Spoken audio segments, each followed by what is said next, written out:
மனது அது நம்மளை இன்ஃப்ளூயன்ஸ் பண்ணாமல் தடுக்கிறதுக்கு நம்ம ஒரு மெக்கானிசம் கண்டுபிடிச்சிருக்கோம்.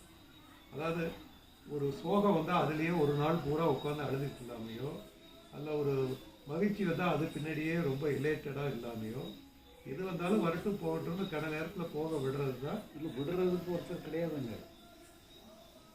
அவரும் அந்த இதில் சேர்ந்தவர் தான். அவர் ஒரு தனி ஒருத்தரே கிடையாதுங்க. எல்லாம் சேர்ந்து ஒரே இயக்கம் அது. ஒரு இயக்கமே டபுள் ரோல் எடுக்குது. இப்போ அதை பார்த்தீங்கன்னா, இப்போ நமக்கு ஒரு கோபம் வருது. கோபம் வந்துங்கன்னா அது ஃபஸ்ட் பார்ட்டில் வந்து அன்கான்சியஸாக இருக்குது. கோபங்கிற உணர்வே இருக்காது. ஒரு பஸ்ட் ஆஃப் ஃபீலிங் தான். அதில் வந்து கோபங்கிற உணர்வே நமக்கு தெரியாது. ஒரு ஃப்ராக்ஷன் ஆஃப் செகண்டில் தான் அது வந்து கான்சியஸ் ஆங்கராக மாறுது. கான்சியஸ் ஆங்கராக மாறும்போது நம்ம தாட் ப்ராசஸ்ங்க வேலை செய்யலாம். இந்த கோபங்கிறது நம்ம ஐடென்டிஃபை பண்ணுறோம். இந்த ஐடென்டிஃபிகேஷன் பண்ணும்பொழுது தான் அங்கே